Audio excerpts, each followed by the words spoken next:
სტიქის შედეგებთან ბრძოლის ანგარიში პრეზიდენტმა სპეციალური სალიკვიდაციო შტაბის წევრებისგან საგანგებო სხდომაზე მოისმინა. გვიან გამართულ თათბირზე შტაბის წევრებმა ქვეყნის პირველი პირისაგან დავალებები მიიღეს.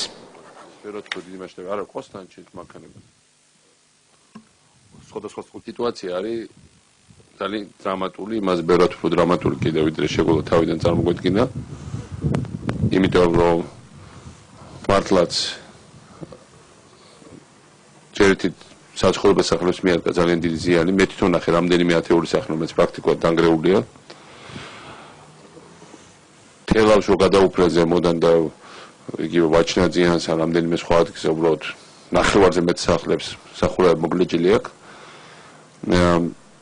ასფალტი იყო ამოგლეჯილი ბევრ ადგილზე თელავში. პირველად ნახე რომ ქარმა ამოგლეჯა ასფალტი. და რაც თავარია, რაც ყველაზე ცუდი მოხდა, თელი წელი ხალხი ელოდებოდა მოსავალს. ატმის რაღაც ნაწილის გაყიდვა მოასწრო და რაღაცა დარჩა ხეებზე და რაც თავარია ეს ბაღები განადგურდა.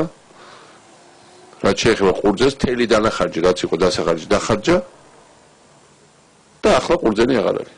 უბრალოდ ყურძენი მოისპო და ის ფული რაც უნდა ამოიყო, ის თავარ მომენტში, ყველაზე უფრო ცუდ მომენტში გაუფუჭდა. ჯერ ყველაფერი იყო ჩადებული აქ ამ ყურძნის მოლაში და ახლა ყურძენი აღარ არის. ქარმა და სეტყომ წაიღო თელი ინვესტიცია, თელი შრომა და კიდევ უფრო უარესი რაც ამას მოყვა, ხალხს დარჩა ვალები. იმიტომ რომ კარგია რომ განვითარდა ბოლო ხანებში ეს მიკროკრედიტის სასოფლო-სამეურნეო, მაგრამ მივიღეთ ის რომ ეხა ვიღაცა 500 ლარი აიღო, 1000 ლარი აიღო, 3000 ლარი აიღო, ჩადო სახლი, მანქანა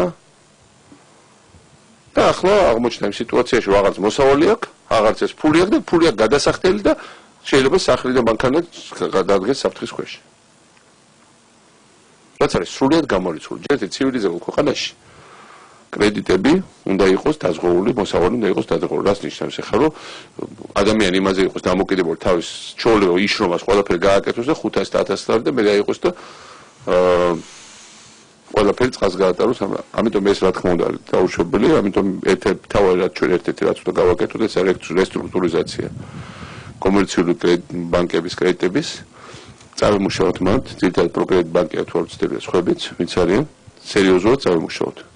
დაუშვებელია რომ დაზარალებულებს ახლა რაღაცა პრობლემები შექმნას, ისე სამხერა პრობლემები შექმნა იმის გამო რომ კრედიტი არ აღებული. გარდა ღონისძიებისა, რომელიც ითვალისწინებს გზების, ხიდების, წყალსაცავების, სასმელი წყლის, გაზის, დენის ინფრასტრუქტურის აღდგენისა, რომელზეც ძალიან ინტენსიურად მიდის მუშაობა, ძალიან მალე აღდგება გაზის მიწოდება, ელექტრონის მიწოდება პრაქტიკულად ღამის პირველ საათთან დაიწყება ეტაპობრივად 4-ში 90% ადგილში იქნება დენი.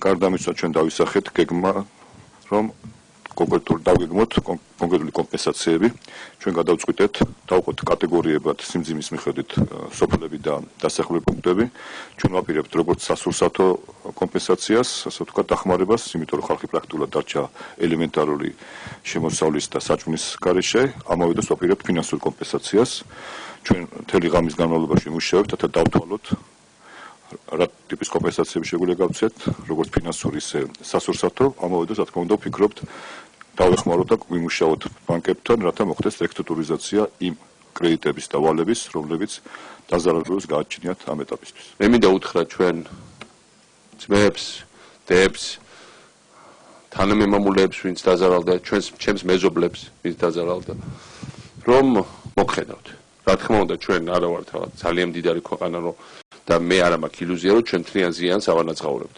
უზარმაზარი ზიანი მიაყენეს. კახეთს მიაყენეს სტიქიამ. ასობით მილიონზე გავდივართ ალბათ.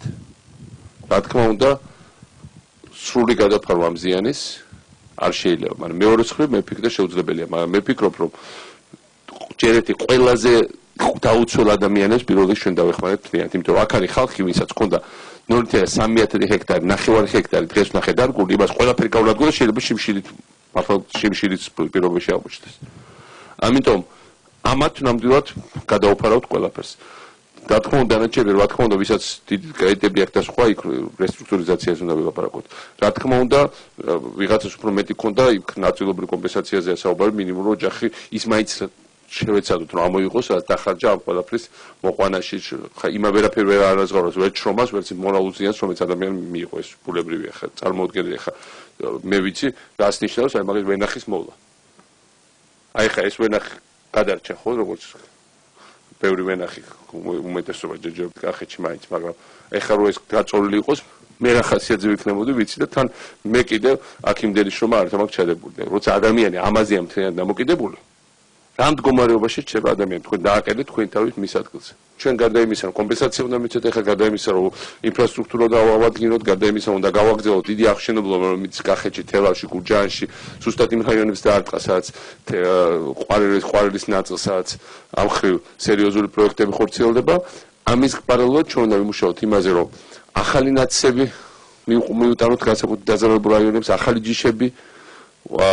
ახალი ტექნოლოგიები დავეხმაროთ უკეთესი და უფრო დაცული მოსავლის მოყოლაში დაზღვევის ინსტიტუტი შემოიღოთ თანათან სოფლად პროდუქციის ბევრი სხვა რაღაცა გავაკეთოთ იმისათვის რომ არ იყოს ასეთი დაუცველი სოფლად მაცხოვრებელი ჩვენი მოქალაქე რომ არ იყოს დამოკიდებული სულ უფრო არაპროგნოზირებადი სტიქიის კაპრიზებზე იმდელად არ იყოს დამოკიდებული ამიტომ ეს უნდა იყოს სოფლის მეურნეობაში ჩვენ უნდა უდგებოდეთ როგორც სწორი მიდგომა ვანოსი როგორც სუფთა ტექნოლოგიურ პროცესს ასევე და მაღალ ტექნოლოგიურ ქვეყნებში სოფლის მეურნეობა ინდუსტრიალიზებულია და ამიტომ ბევრად უფრო დაცულია იმისგან რაც ჩვენ ახლა ვიხილეთ ამიტომ სწორ გზაზე ვდგევართ ამ სტიქიურმა იმან უბედურებამ გვასწავლა ესეც რომ ამ მიმართულებით ინდუსტრიული სოფლის მეურნეობის მიმართულებით სწორ გზაზე დავდექით ამას დაჭირდება წლები ჩვენ ბევრად უფრო ჩქარა გავაკეთებთ და ჩვეულებრივ ვაკეთებენ ხოლმე ბევრი ქვეყანა, იმიტომ რომ ჩვენ კაცმანო თქვენ ბევრი დრო გვაქვს დაკარგული და ამიტომ ეხლა არ გვაქვს როგორც სხვადასხვა სფეროში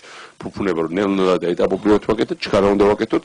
ჩვენი მიზანი რომ გავაორმაგოთ სოფლის მეურნეობის პროდუქცია უახლოეს წლებში სრულიად რეალისტურია, მაგრამ ეს ასევე გულისხმობს უფრო მაღალ ტექნოლოგიურ, უფრო დაცულ, უფრო პროგნოზირებად სოფლის მეურნეობას. ბოლომდე პროგნოზირებად სოფლის მეურნეობა არ იქნება არც ჰოლანდიაში, არც ბრაზილიაში, ისრაელში არასდროს, მაგრამ უფრო მაღალი ხარისხით თანდათან უნდა მიღწეული იქნას.